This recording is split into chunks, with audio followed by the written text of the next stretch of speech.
Harrison Blackwood had never believed in ghosts. At 52, he believed in mergers, metrics, and measurable returns. But when the elevator doors opened onto Fifth Avenue and the icy November wind bit through his custom wool coat, it wasn't the cold that stopped him. It was them. 4 little girls, no older than 9, bundled in mismatched winter jackets. They sat on overturned milk crates near the corner of 53rd, huddled close like a flock of birds fighting the wind. Each had a bucket of simple flower bouquets, daisies, carnations, baby's breath, neatly arranged and priced with a sign scrawled in crayon. Hope bouquets $5 for Mom. Harrison had almost walked past them. He did with most people, but something about the way they sat close, synchronized, united, caught his eye. Then one of them looked up, and Harrison stopped breathing. She had those eyes. Green-gray flecked with gold, wide-set, watchful eyes he hadn't seen in a decade, but had memorized all the same. It couldn't be, not her, not Ella. She was gone. She was. His thoughts stumbled, collapsed, because standing before him were not 1 but 4 identical faces, all with Ella's jawline, their cheekbones, a stubborn pointed chin. Quadruplets. Harrison's heart kicked hard. The girl who first spotted him nudged the one next to her. Soon all 4 had turned. All 4 were staring, and Harrison felt the world tilt beneath his polished Italian shoes. "Sir," one of the girls stood, cradling a bouquet in thin gloves. "Would you like to buy some flowers? They're for our mom. Only $5. Her voice was small, but it shattered something inside him. He took a step forward. The traffic, the noise, the city, all faded into a fog. "What's your name?" he asked, barely recognizing his own voice. "I'm Sophia," she said, offering the bouquet. "This is Mia, Aria, and Emma. We're the Hope girls." "Hope," he whispered. Ella had once said she'd name a daughter Hope if they ever had one. He took the flowers with trembling hands, fumbling through his wallet. He had no singles, only hundreds. He handed her one. Sophia blinked. "This is too much." "No," he said softly. "It's not." Mia, the tallest, narrowed her eyes at him, not suspicious, but curious. Emma, the tiniest, coughed behind a pink scarf. And it wasn't just a cold. It was dry, shallow, repeating. Harrison's stomach knotted. Then Aria, with freckles and bright eyes, said the words that nearly dropped him to his knees. "You look like the man in Moni's picture box." Harrison froze. Before he could respond, Sophia suddenly grabbed the other girl's hands. "We have to go," she said quickly. "Nora will worry." And just like that, they vanished into the moving crowd, buckets in hand, leaving Harrison standing in the middle of Manhattan like a man who'd just seen the dead walk. That night, Harrison Blackwood stood alone in his penthouse, untouched scotch in hand, the city glittering beyond the floor-to-ceiling windows. He didn't see the lights, didn't hear the city. All he could see were their faces. Ella's face, 4 times over. Could she have been telling the truth? Could she have really been pregnant? He staggered into his office and yanked open a bottom drawer. Inside, an old photograph. Ella in white, laughing, radiant. Himself, younger, cocky, too proud. The day everything started and the day it all ended.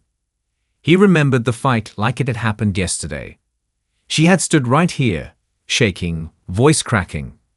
"You think I'd lie about this? I'm pregnant, Harrison. These are your children." And he had accused her of betrayal, of wanting the fortune because a doctor once told him he was functionally infertile. So he believed the science, not her. The next morning, Ella was gone. And now 4 girls with her face were selling $5 bouquets on Fifth Avenue. Harrison pulled out his phone with trembling fingers. "Franklin," he said to his head of security, "I need you to find someone for me." He paused, exhaling. "Her name is Ella Monroe, my ex-wife, and I need you to find 4 little girls, possibly hers, possibly mine." He hung up, then whispered into the silence. "God help me, What have I done? Harrison Blackwood hadn't stepped onto a city sidewalk without an escort or a destination in over a decade. But at 6:45 am the next morning, he stood at the corner of 5th and 53rd, coffee growing cold, in his gloved hand, eyes scanning the early crowd like a man waiting for a ghost. The flower girls didn't appear. By 8 o'clock, his back ached from standing too long. By 8:30, he dismissed a call from his executive assistant, ignored 2 emails from Tokyo, and waved off a concerned text from Victoria that simply read, "Missing another board meeting, call me." He didn't care. At 8:47, they came. Sophia led the group with quiet authority, balancing 2 buckets of flowers in her arms. Aria, right behind, had a backpack nearly as big as she was and kept a wary eye on every passing stranger. Mia, third in line, was talking softly to Emma, the smallest, who coughed into her scarf, her cheeks pale under the early winter sun. Harrison felt his chest seize. God, they were so small, so brave, so alone. He didn't approach them. Not yet. Instead, he crossed the street and ducked behind a bench, pretending to read a newspaper while watching them set up with practiced precision. They arranged their bouquets in plastic buckets, adjusted their cardboard sign, and sat back down in the same synchronized positions from yesterday. Sophia began counting a handful of crumpled bills. Aria eyed him from across the street, but didn't say anything. They were beautiful. All 4 of them. Each child a living echo of Ella. His Ella, the one he'd let slip through his fingers without a fight. His phone buzzed. "Franklin?" "Mr. Blackwood," the security chief said. "We found Ella Monroe." Harrison's heart slammed against his ribs. "Where is she?" There was a pause. "Rikers Island." The words didn't make sense at first. Harrison blinked. "She's in prison. Serving a 6-month sentence for petty theft. She's 4 months in, caught stealing groceries from a local market. Her public defender filed for early release, but the judge denied it." Harrison's hand tightened on the phone. "The girls," he whispered, "in the temporary care of a retired social worker named Nora Callahan. Lives at the Hope Haven shelter on Delancey. The shelter's barely hanging on. They're living there now." Harrison lowered the phone slowly, staring blankly across the street as Sophia helped Emma fix the bow on her coat. Hope Haven shelter. A woman like Ella, a mother of 4, had ended up there. He whispered into the phone, "Thank you. I'll take it from here." By noon, the girls had packed up their buckets. Sales had been slow. Harrison followed them quietly, staying far enough back not to be noticed, but close enough to catch every detail. They stopped at a corner deli where Sophia counted their money twice before purchasing a single sandwich and 2 apples. They divided the sandwich into 4 equal parts. Emma gave her apple to a toddler sitting near the window with his mother. Harrison swallowed a lump in his throat. They walked another 12 blocks to the Lower East Side, toward a block he hadn't been near since college. Run-down storefronts, graffiti-covered mailboxes, cracks in the sidewalks that no one had bothered to fix. Finally, they reached a squat, fading building with rusted bars over the windows and a hand-painted wooden sign that read Hope Haven Shelter. Women and children welcome. Harrison didn't follow them inside. He stood across the street, his breath steaming in the cold air, his heart somewhere between grief and rage. Ella. God, what had happened to her? He pulled out his phone and dialed again. "Franklin, I need a meeting with Nora Callahan." Quietly. "Tell her I'm a potential donor." An hour later, Harrison sat across from Nora in the shelter's tiny office, dressed in jeans and a sweater he hadn't worn in 5 years. He looked nothing like the billionaire who graced Forbes' annual cover. Nora Callahan didn't seem impressed. She was in her 60s, grey curls tucked under a knit cap, sleeves rolled up, eyes sharp with experience. "So, mister," she prompted. "Parker," he said, using the alias Franklin had prepared. "Just Parker." She didn't smile. Most donors don't request face-to-face meetings without a foundation name attached. Harrison nodded. I don't like red tape. I like to see where the help is needed. She studied him a moment longer, then gestured toward a wall covered in crayon drawings. One caught his eye immediately. 4 flower bouquets drawn in different colors. Each one labeled Sophia, Mia, Aria, Emma. And in the corner, in a child's blocky handwriting, for Mommy and maybe for Daddy too. His knees went weak. Nora noticed. You've met them, haven't you? She asked softly. He didn't answer right away, just stared at the drawing. They're incredible girls, Nora continued. Ella raised them with nothing but grit and love. Worked 3 jobs, kept them clothed and fed, taught them how to make flower arrangements from the hospital's leftover bouquets. Harrison couldn't speak. His throat was thick with guilt. Nora softened slightly. Ella never badmouthed their father, just said he wasn't ready, that he didn't believe. She wrote me, Harrison said, voice raw. I never saw the letters. Nora leaned back. Sounds like a story worth hearing, if you ever decide to tell it. That night, Harrison sat alone in his penthouse, the city glittering beyond the glass, a cardboard flower sign on the coffee table before him. He couldn't stop thinking about Emma's cough, the way she leaned into Sophia for warmth, the way Mia had stared at him. Not afraid, not angry, just knowing. He didn't sleep. The next day, he returned to Hope Haven, not as a donor, but as a volunteer. He arrived at the back door just after breakfast, wearing borrowed boots and a cap pulled low. Nora raised an eyebrow when she saw him. You're serious? Yes. We don't have chauffeurs here. Good, he said. I left mine at the penthouse. Her lips twitched into something close to a smile. In the kitchen, he found the girls helping with lunch prep. They wore mismatched aprons, their sleeves rolled up to their elbows. Sophia noticed him first. Her expression flickered. Recognition, maybe even worry. This is Parker, Nora said casually. He's helping out today. Aria didn't look convinced. Mia tilted her head, studying him again.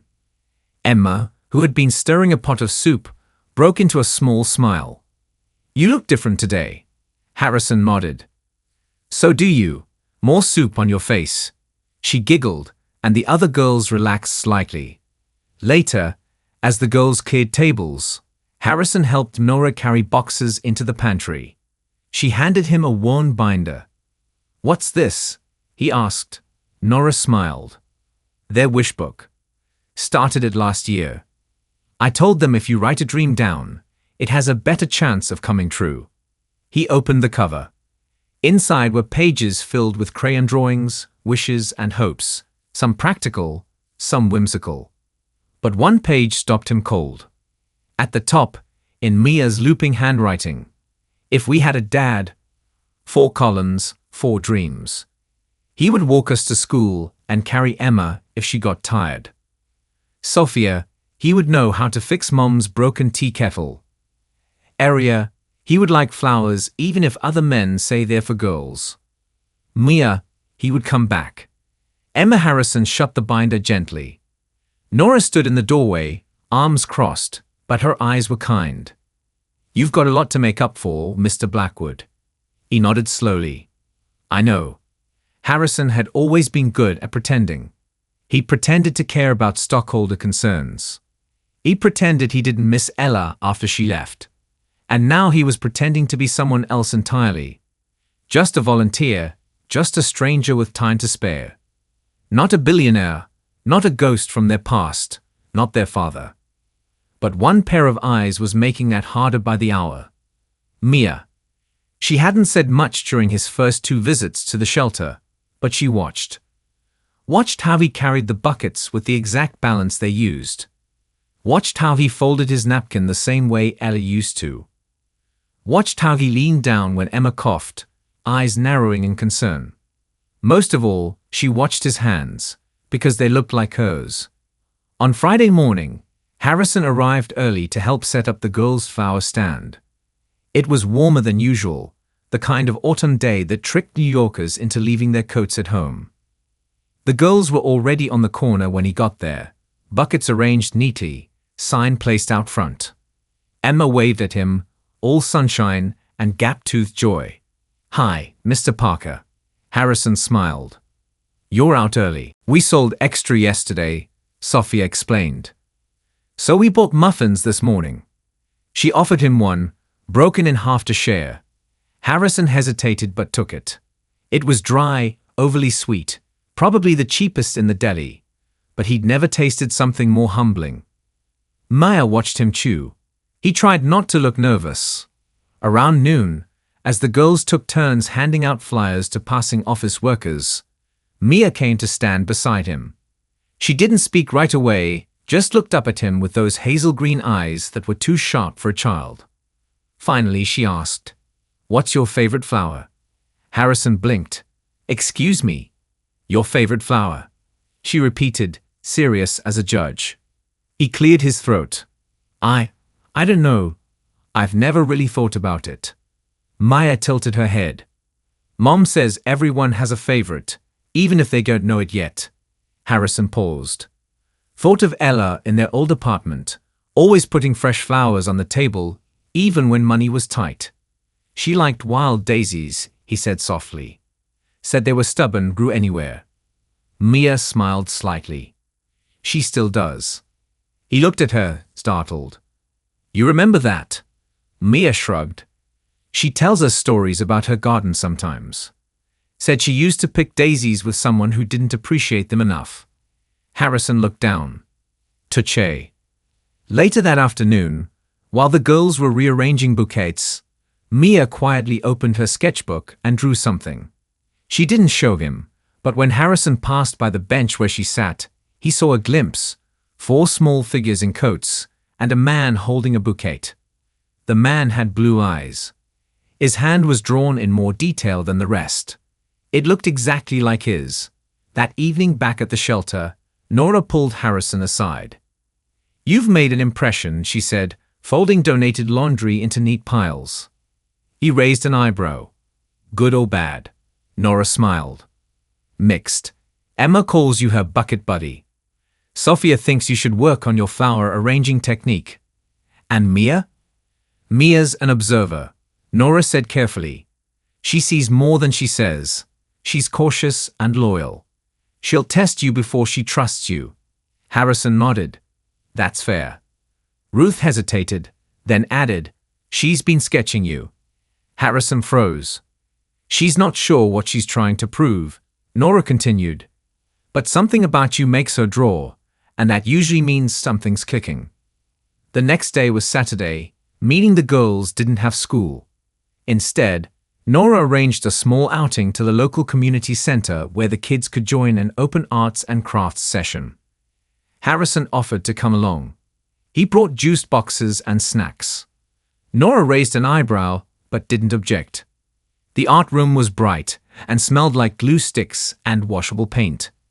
Harrison found himself surrounded by glitter, pipe cleaners, and excited chatter. Emma sat beside him with a small box of chalk, drawing flowers with pink centers and oversized leaves. "Do you like art?" he asked. She nodded. "A lot. It's like dreaming on paper." Harrison smiled. "That's a beautiful way to say it." Emma coughed again. Sharp, short. He instinctively reached to rub her back, then stopped, but she leaned into him anyway. She didn't see him as a stranger anymore. Maybe she never had. Across the room, Mia stood at the window with a piece of construction paper folded in half. She was writing something. Harrison couldn't see what. Later, as the session wrapped up, Mia tucked the paper into her jacket. He didn't ask about it, but his curiosity burned. Back at the shelter, Emma grew tired and asked to lie down. Harrison carried her to the dormitory quietly, her head resting on his shoulder. She felt light, too light. He laid her gently onto her cot, covered her with a donated quilt, and stood watching for a moment as her breathing steadied. Ella would have done the same. No, Ella had done the same 1,000 times. without help, without rest. He'd missed everything. When he returned to the kitchen, Mia was waiting. She held something in her hand, a folded piece of paper. "Here," she said simply. Harrison accepted it, careful not to crush the soft folds. Inside was a drawing. A tall man with 4 girls, one on his shoulders, one at his side, 2 holding his hands. They were smiling, but it wasn't the smiles that wrecked him. It was the title written at the top in careful script. "If he stays." He looked up. Mia's eyes were serious. "I know you're not just Parker," she said softly. Harrison couldn't breathe. "You don't smell like the shelter. You know too much about Mom. Your coat's too clean. Your hands look like Sophia's. And you look at Emma like someone scared to break something." He swallowed hard. "Mia, I'm not mad," she interrupted. "Not yet. But I want to know something." Her voice didn't waver. "Are you staying, or are you leaving again?" He closed his eyes, because that question was everything. He knelt down so they were eye to eye. "I don't have all the answers yet," he said quietly. "But I know I was wrong. I know I missed 10 years I'll never get back." Mia didn't blink. "And I know I don't deserve your trust. Not yet. Maybe not ever. But I'm not leaving. Not now. Not again." He held out the paper gently. "This means more to me than you know." She nodded once, then in a voice so small he almost missed it. "Emma says people can change, even grown-ups." "She's a wise little girl," he whispered. "She believes in happy endings." Mia looked down. "I'm still deciding." And then she walked away. Harrison remained on the floor, holding a folded dream in his hands, as the last light of day slipped through the shelter windows. The next morning, the first snow of the season dusted the rooftops of Manhattan like powdered sugar. Harrison arrived early at Hope Haven, breath fogging as he waited outside the shelter gates, heart heavier than the sky above. He hadn't slept much. Mia's question still echoed through his head like a song stuck on repeat. "Are you staying, or are you leaving again?" The truth was, he didn't know if he deserved to stay. But there was no way in hell he was leaving. Not now, not after meeting Emma. She was waiting inside the kitchen when he walked in, legs swinging beneath her chair, a crayon tucked behind one ear, and a steaming mug of cocoa cupped in her tiny hands. "Hi, Mr. Parker," she chirped. "You came back." Harrison smiled. "Of course, I promised, didn't I?" She nodded, then patted the empty seat beside her. He sat cautiously, as if afraid of breaking the fragile morning peace between them. "I saved you the good cocoa," she said, pushing her cup toward him. "The one with the tiny marshmallows. Sophia says I can't drink too much sugar." Harrison accepted the warm mug like it was holy. "Thank you, Emma."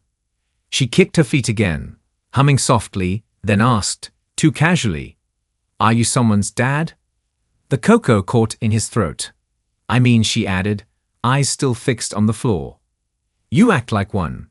You carry the heavy stuff. You make sure we eat, and you always check if I'm cold." Harrison swallowed hard. "Why do you ask?" She shrugged. "I don't remember my dad. Just pictures and dreams. Sometimes I think maybe I made him up." Silence. Then Emma leaned her small body against his side, trusting and warm. "But if I did," she whispered, "he'd be like you." Harrison couldn't answer because his voice would have broken. That afternoon, while the other girls helped with laundry and tutoring shifts, Harrison offered to accompany Emma on a trip to the pharmacy. Nora had scribbled a short list of over-the-counter items: lozenges, saline spray, pediatric cough syrup. "She's been struggling more," Nora admitted, her voice low. "It's probably bronchitis again, but if she keeps getting sick like this..."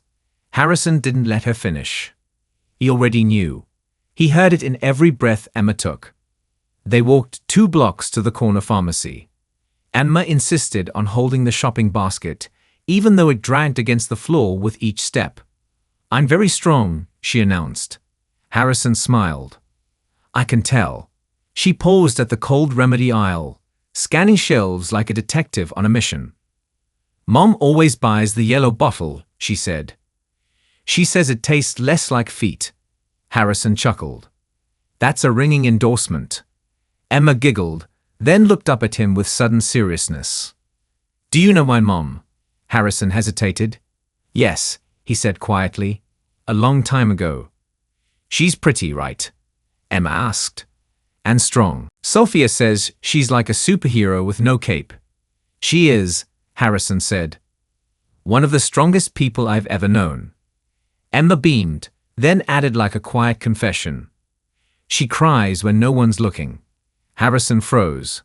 She thinks we don't know, Emma continued. But I see her sometimes in the laundry room when she holds our baby clothes. There were no words. So Harrison reached down and gently took the basket from her tiny fingers. This time, she let him carry it. Back at the shelter, Nora was waiting with a clipboard in hand. She needs a specialist, Nora said bluntly. I've been trying to get a scene at the children's clinic, but they're booked through the winter. What's wrong with her? Harrison asked, heart already racing. Chronic asthma, likely complicated by a mild heart murmur. Nothing urgent, but untreated, it could lead to pneumonia or worse. Harrison's jaw clenched. And Ella works 3 jobs when she's free.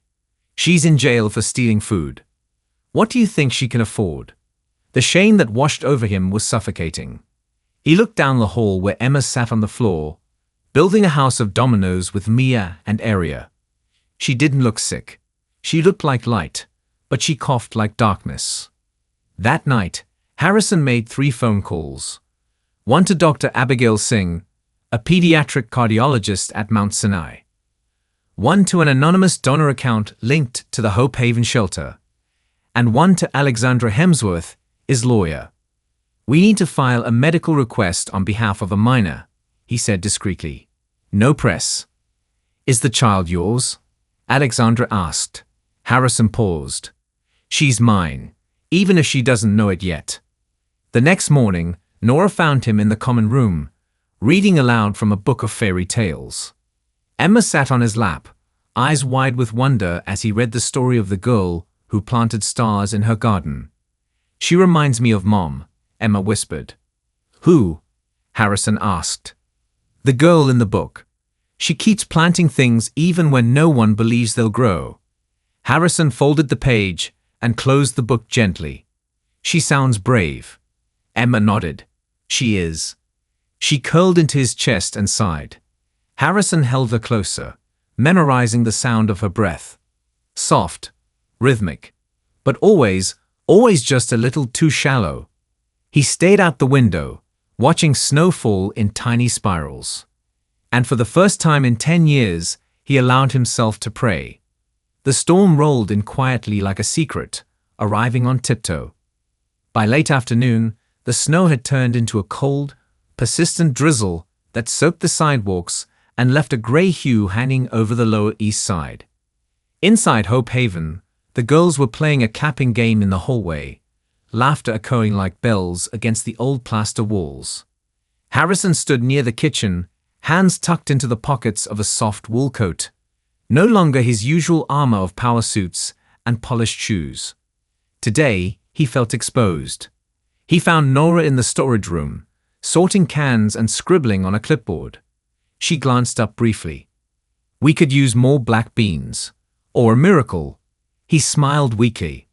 I might have one. She paused, straightened. Harrison took a breath and closed the door gently behind him. I need to tell you something, he said. Nora raised an eyebrow. If this is where you tell me you're secretly a prince or a billionaire, you're about 5 Hallmark movies too late. No, he said quietly. But close. He reached into the inside pocket of his coat and pulled out an envelope. Inside were 2 folded documents. He placed them on the metal shelf between them.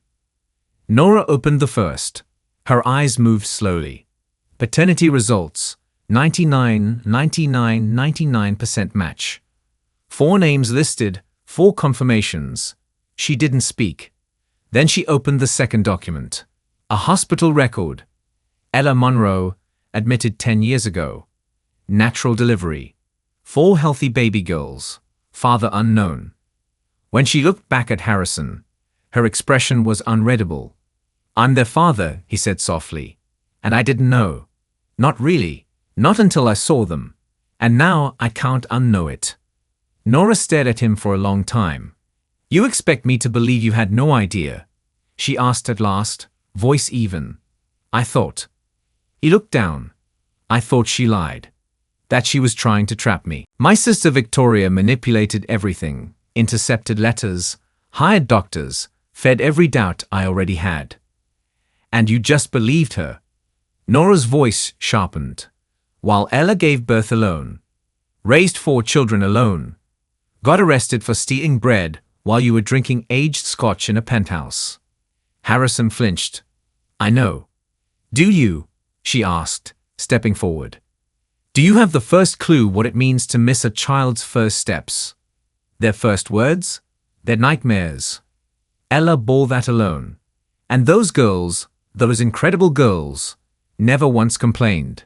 They made it work with nothing. He nodded slowly. And now I want to be a father. If they'll let me, if she'll let me. Nora studied him. The man who once dismissed the idea of fatherhood now looked wrecked by its weight. She exhaled. I don't believe in easy forgiveness, she said. But I believe in effort, and you're showing up. That matters. Harrison felt something inside him loosen, just slightly. Do they know? Nora asked. He shook his head. Mia suspects. Emma feels it. But I haven't told them. I wanted to talk to Ella first. She gets out in 3 weeks, Nora murmured. If the paperwork goes through. Harrison nodded. I'll make sure it does. That evening, while cleaning up from dinner, Harrison found Emma waiting outside the storage room, small hands clutching something wrapped in brown paper and tied with twine. I made this for you, she whispered. He crouched down, accepting the gift like it was sacred. She stood on tiptoe, whispering, You can open it when you're alone. It's private. He smiled, touched her cheek gently. Thank you, Emma. She nodded, then skipped away, coughing once, but still smiling. Harrison waited until he was alone in the quiet dormitory room, sitting on the edge of a narrow cot as rain tapped against the window pane. He untied the twine carefully, unwrapped the paper. Inside was a homemade book, stapled at the sides, its cover hand-drawn with stars and hearts. Title: If We Had a Dad. His hands trembled as he turned the pages. Sophia's page had a list. He'd teach us to fix bikes. He'd help Mom sleep in on Sundays. He'd tell us when our drawings are good enough, even when they're not. Aria's page had a poem, surprisingly fierce. If we had a dad, he'd never miss birthdays. He'd come to science fairs.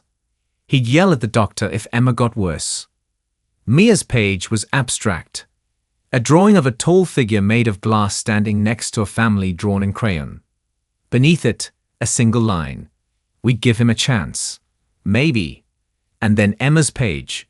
It was simple, childlike, the letters uneven but full of heart. If we had a dad, I'd give him my best sticker. And I'd let him tuck me in. And I'd tell him it's okay if he's scared. Because we are too sometimes. Harrison closed the book, pressed it to his chest, and wept. Not because he was sad, not because he was guilty, but because for the first time since Ella walked out of his life, he felt like a father. And he would never walk away again. The sky was the color of rusted silver the morning the girls prepared to visit their mother. The air carried the kind of chill that crawled under sleeves and into bones. But Sophia had ironed their best clothes, and Mia had braided Emma's hair with delicate red ribbons. Emma insisted on bringing a handmade daisy from her pocket, pressed flat between the pages of a notebook she kept under her cot.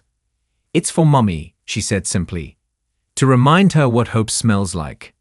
Harrison stood by the shelter's gate, watching the girls climb into Nora's aging station wagon. He hadn't asked to join them. He hadn't needed to. When Nora saw him standing in the morning fog, hands deep in his coat pockets, face tight with 1,000 things unsaid, she simply nodded toward the passenger seat. "Get in," she said. "But no drama.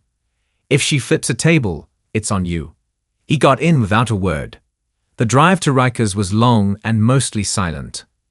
Emma sang to herself in the back seat, something soft and lilting about butterflies and rivers. Aria clutched a drawing she'd made of their family drawn as cartoon superheroes. Maya stayed out the window, and Sophia practiced what she would say, again and again under her breath, the words tumbling and rearranging themselves. Harrison didn't speak. He didn't know how. All he could do was clutch the daisy Emma had given him and wonder if Ella would even look him in the eyes. Rikers Island was not a place built for grace. Concrete walls, chain-link fences, metal detectors, guards who didn't smile. The girls lined up like they'd done it a dozen times, removing shoes, showing ID, placing their belongings in trays. Nora guided them with quiet steadiness, her arm gently around Emma's shoulders when she coughed. Harrison followed behind, a visitor pass clipped to his coat, the weight of the past pressing against his spine. They were led into a sterile visitation room divided by thick glass panels. One side for the inmates, one side for the world outside. The girls rushed to their usual booth, settling into the plastic chairs, eyes wide with anticipation. Harrison stood back, hands in pockets, heart on fire. And then she entered. Ella Monroe. Even in grey prison scrubs, even with her hair pulled back and her cheeks hollowed by weeks of cheap food and stress, she still moved with that quiet grace he remembered. Her eyes scanned the glass and froze. Harrison. Her body stiffened, her hands clenched, and for a moment she looked like she might bolt. But then her gaze dropped to her daughters. 4 of them. Beaming, bright, real. Emma pressed her palms against the glass, mouthing "Mommy." Ella's face softened instantly. She picked up the phone beside her booth, and the girls mirrored her on their side, voices bubbling all at once. "We brought drawings. I got an A on my spelling test. Emma made you a flower." Ella laughed through sudden tears. "One at a time, baby birds. One at a time." Harrison stood behind them watching. He didn't pick up the phone. He didn't speak, but Ella saw him. Between sentences and smiles, her eyes kept darting back, like a reflex, like a warning. And then Mia turned around. Slow. Deliberate. She didn't say anything. She didn't need to. She simply looked at Harrison, then looked at her mother, then back. Ella's expression cracked. She leaned closer to the glass, eyes locked on her daughter. "Mia?" she asked gently. "What is it?" But Mia just shook her head and reached into her bag. She pulled out a small hand-drawn card. On it, 5 stick figures holding hands, 4 with dresses, 1 in a tie. And written above it in crayon, "Maybe he came back." Ella's eyes filled. Her hand trembled on the receiver. She set the phone down, slowly stood. The girls blinked in confusion as their mother stepped away from the glass and walked toward the guard at the corner of the room. She spoke briefly, pointed. Then the guard motioned to Harrison. He stepped forward. They were granted 5 minutes in the private booth. The room was small, cold, soundproof. Ella stood with her arms crossed, her eyes red but burning. He stood across from her, silent. "Why are you here?" she asked finally. He swallowed. "Because I saw them selling flowers on 5th Avenue, and I knew." Ella said nothing. "I didn't know you were telling the truth." "Not then." She laughed, sharp and bitter. "So now I'm vindicated?" "No," he said. "Now I'm ruined." She stared. "I saw them and realized I'd missed 10 years of miracles, and that it was no one's fault but mine." Her voice cracked. "I sent letters. I never got them." Bull. He reached into his coat and pulled out a small stack of returned envelopes, each marked undeliverable, no forwarding address. Ella looked down, then away. "She made sure I never find you," he added. "Victoria, my sister. She manipulated me, paid off doctors, intercepted everything." "I know," Ella whispered. "I always knew." He nodded. I didn't come here to ask for forgiveness, he said. I came because I want to stay in their lives, if you'll let me. Ella stepped back, arms tightening. Are you ready to be their father? She asked. Not just the man who shows up with money. The one who's there when Emma can't breathe at 2:00 a.m., when Sophia gets her first heartbreak. When Mia goes quiet for days. When Aria punches a boy who teases her. Yes, Ella's voice shook. Then prove it. She turned to go, but at the door she paused. Without looking back, she whispered, Tell me why you're here, and why it took 10 years. Then she was gone, and Harrison was alone again, but not broken. Because this time, he'd stay. The power died just after 6:00 p.m. 1 second the lights in the shelter's common room flickered. The next, they were gone. A few children squealed. Someone dropped a spoon in the kitchen. The heaters sighed to a halt. Stay calm, Nora called out. Generator should kick in. It didn't. The shelter sank into thick, muffled darkness. Harrison stood by the hallway window, phone in hand, fingers instinctively trying to summon light or service or control. But tonight, none of that would help. Tonight was about truth, and truth doesn't need electricity. Nora gathered the kids in the dining hall, placing a few emergency candles on old tin saucers. Their glow flickered like stars on a stormy sea. The girls sat cross-legged on the floor. Emma curled into Sophia's side. Aria tapped her fingers on the linoleum, restless. Mia doodled in her sketchbook by candlelight, her face unreadable. Harrison stood in the doorway. Nora glanced at him, gave a subtle nod. It was time. He walked slowly toward them, every step louder in the silence. The girls looked up. Can I sit with you? He asked. Sophia shrugged. Aria didn't answer. Emma patted the floor beside her. He lowered himself onto the cold tiles. The candlelight caught their faces just enough. 4 shades of uncertainty, 4 flickering hearts. I have something I need to tell you, he said softly. Mia stopped drawing. Aria froze. Sophia stiffened. Only Emma kept smiling. Harrison looked at them one by one. I haven't been completely honest, he began, about who I am. Silence. I told you my name is Parker, but that's not the whole truth. My real name is Harrison Blackwood. Aria's brow furrowed. Maya stared at him, and Sophia's eyes narrowed, sharp as broken glass. You're that Harrison Blackwood? She asked. The guy with the buildings and the big cars and the name on hospitals. He nodded slowly. Yes, but more importantly, his voice cracked. I'm your father. The silence shattered something inside the room. Aria stood up first. No, she said, voice rising. No way, you're lying. I'm not. You think you can just walk in here and what? Say sorry, be our dad? We don't even know you. Harrison's heart pounded. I know you don't. But I know you. I've been learning you every day, and it's not enough. It's not even close, but I want to try. Aria turned away. Sophia didn't. You didn't want us, Sophia said quietly. Mom told us. She didn't say it like that, but we know. I didn't believe her, Harrison confessed. I believed other people. I believed fear, and I was wrong. Mia still hadn't spoken. Emma's fingers curled into his. The candle beside them flickered. Sophia stood slowly, her voice calm, controlled, far too old for a 9-year-old girl. Do you know how many nights Mom cried in the kitchen because she couldn't pay the heating bill? Harrison said nothing. Do you know how many times Emma got sick, and Mom just held her because she couldn't afford medicine?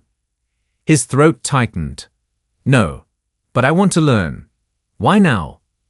Sophia whispered. Why did it take a decade? Because I saw you, he said. I saw all of you on that sidewalk, selling flowers in the cold, and it broke something inside me. Emma looked up. What broke? Harrison turned to her, eyes glassy. My heart, he whispered. It broke because I didn't know what I had lost, and because somehow I was still lucky enough to find it again. Mia closed her notebook. Aria crossed her arms, still turned away. Sophia blinked too fast. And Emma. Emma did something none of them expected.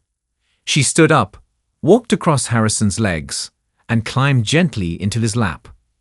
"I believe you," she said. He looked at her stunned. "Why?" she shrugged. "Because hearts only break when they remember how to feel." He wrapped his arms around her gently, as if she might vanish. "I'm sorry," he whispered into her hair. "For everything." "I know," she said. She rested her head on his shoulder, and somehow that made the dark feel a little warmer. Eventually, Nora brought out flashlights. The shelter generator stuttered to life. Light returned, humming and faint.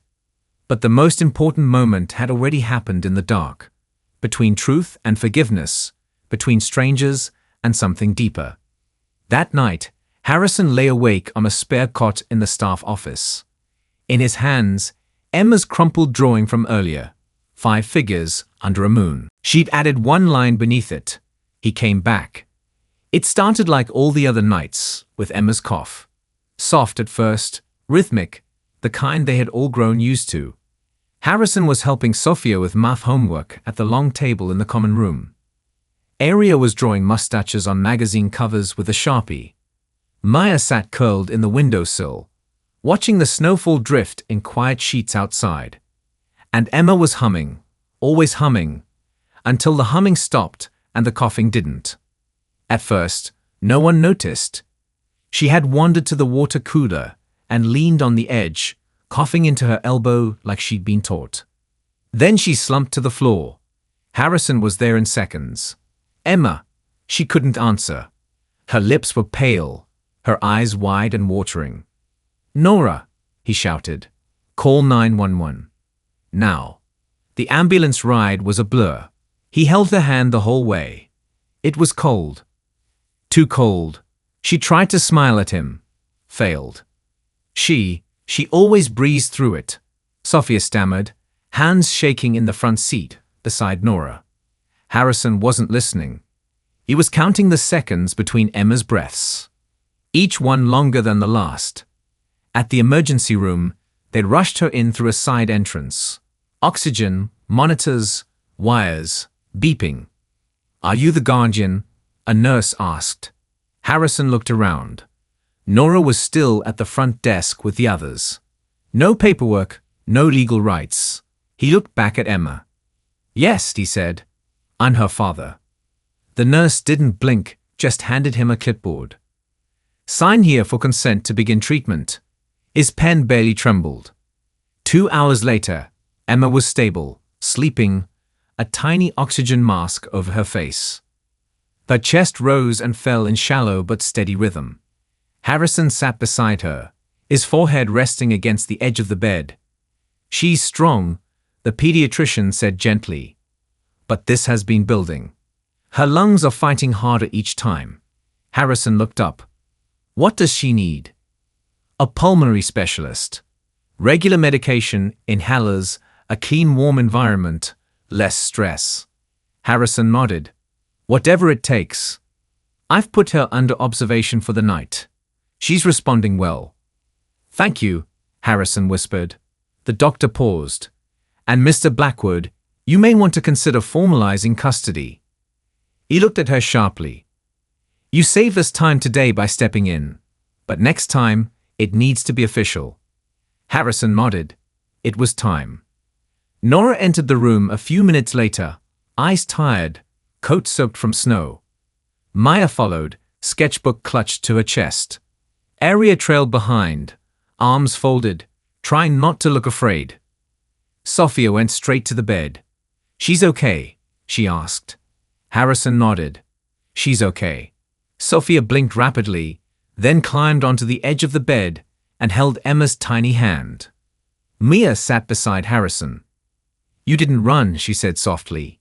He turned to her. "Not this time." She looked at Emma, then back at him. "She'll remember that." That night, Harrison stood alone at the vending machines, searching for something warm that didn't come in a paper cup. His phone buzzed. Ella. He stayed at the screen, let it ring 3 times before answering. Hello. There was no greeting, just her voice, steady and low. I heard. Harrison swallowed. She's all right. For now. Silence. I signed the papers, he added. They treated her because I said I was her father. Ella didn't respond. I didn't hesitate, he continued. Not for 1 second. And if she had needed surgery, I would have been the one beside her. I would have prayed, cried, bled if they asked me to. The silence cracked. He'd heard her breath catch. She's not just a child, Ella whispered. She's the best of me. I know, he said. And she's the part of me I never deserved. More silence, then softly. Thank you for staying. His throat tightened. I'm not going anywhere, Ella. Good, she said, because she asked for you when they put the mask on. That broke him. Right there, between soda machines and fluorescent lights, Harrison Blackwood covered his face with his hands and wept. Not just for Emma, but for every year he hadn't been the man she deserved. The next morning, as light poured softly through the hospital windows, Emma stirred. Harrison sat at her bedside, still in the same clothes, eyes rimmed red, full of something quiet and new. Hope. Morning, she croaked. Morning flower. She smiled weakly. I had a dream. Oh yeah, she nodded. You were holding my hand, and you didn't let go. He leaned in. That wasn't a dream, baby. And for the first time since she'd fallen on that shelter floor, Emma laughed. A real one. Soft. Scratchy. Alive. Victoria Blackwood didn't believe in confrontation. She believed in control. Control meant managing pressed leaks before they started. Control meant persuading surgeons, silencing assistants, and buying silence with designer watches and rare wine. Control had built Blackwood Holdings into a fortress. But on the morning Harrison appeared in her office, soaked with slush and hospital fatigue, Victoria knew control was slipping. He didn't knock. He didn't smile. He closed the door behind him like a man about to burn the building down. She barely looked up from her desk. Harrison, you look disheveled. He didn't answer. You missed the summit with the Nakamura group again. Still silence. She looked up. What is this about? He walked to her desk and placed a file in front of her. I know everything, he said. She didn't touch the file. Be more specific, dear. Everything is a large word.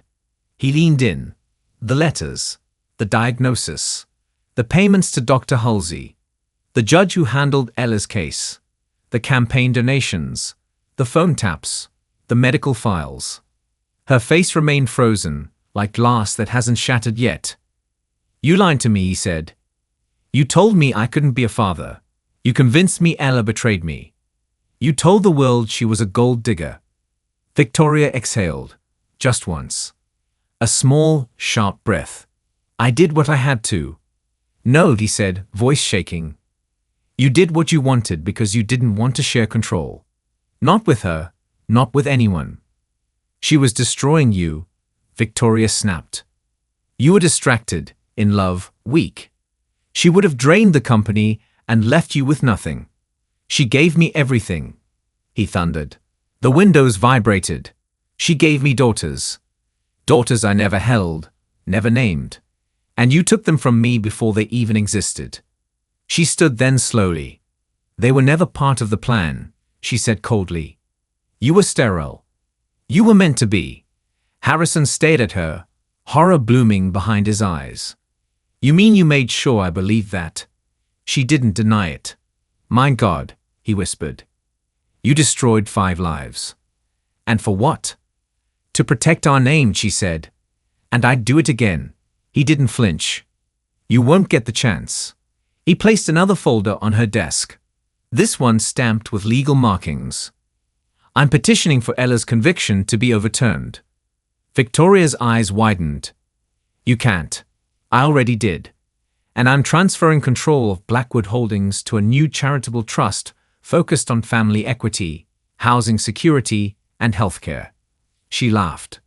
You're joking. I'm not. I've resigned as CEO. Her voice shrank. You give it up. Everything we built. He looked her in the eye. I'd already gave it up the day I let you talk me out of being a father. She didn't speak, and that, Harrison thought, was her final loss. That evening back at the shelter, Emma was coloring on the floor of the playroom. Harrison sat nearby, still in the same coat, still carrying the storm inside him. Emma looked up and smiled.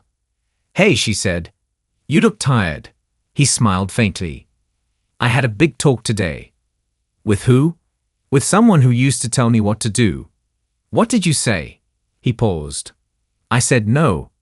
Emma blinked, then nodded, satisfied. "Good." She returned to her drawing. After a while, she walked over and placed it in his lap. "I made this." He looked down. 5 figures again, just like always, but this time the man was holding all 4 girls, lifting them into the sky. Around them were stars, daisies, and a house. At the top it said, "If Dad stay." Harrison's throat clenched. He reached out, pulled her gently into his lap. "I'm staying, Emma." She looked up at him. "I know," she said. "Mom's going to believe it too.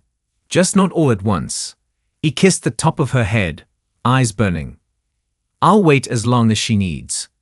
In the other room, Nora hung up a phone call with Ella's attorney. She smiled softly.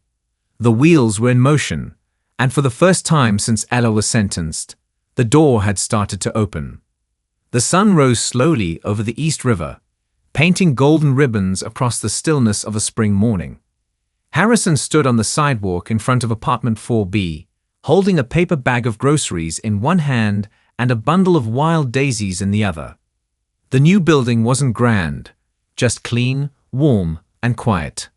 But it had 3 bedrooms, new windows, and a lease in Ella's name. A beginning. He took a breath, then knocked. The door opened halfway. Ella stood there, dressed in jeans and a sweater that didn't quite fit. Her hair was loose, eyes sharp, the same green-gray that had haunted him for years. Neither of them spoke for a moment. Then he offered the daisies. She looked at them, then at him. "Still stubborn flowers," she said softly. "Like you," he replied. She opened the door wider. "Come in." The apartment smelled like toast and fresh paint. Children's drawings were already taped to the fridge. A blanket fort had claimed the living room. Somewhere in the back, one of the girls was humming. Harrison placed the groceries on the counter, then turned. Ella stood by the window, arms crossed, watching the world go by with cautious eyes. "You didn't have to do all this," she said. "I know," he said. She nodded. "But thank you." They stood in silence for a moment. 2 people stitched together by time, loss, and the 4 living miracles who filled the rooms with joy. "I'm not asking to fix the past," he said. "Just to be part of what comes next." She turned to face him. "I can't promise we'll ever be what we were," she said. "I'm not who I was," he replied. "Neither are you." Ella exhaled. "Good, because who we are now might actually work." That afternoon, they sat in the small park across the street. The girls ran wild in the grass, chasing bubbles, shouting about dragons, leaping from benches as if they were castle towers. Harrison sat beside Ella on a bench, Emma curled in his lap, tracing tiny circles on his sleeve. "She's stronger," Ella said. "Healthier." "The specialist said the new meds are working." Harrison nodded. "She's magic." Ella smiled.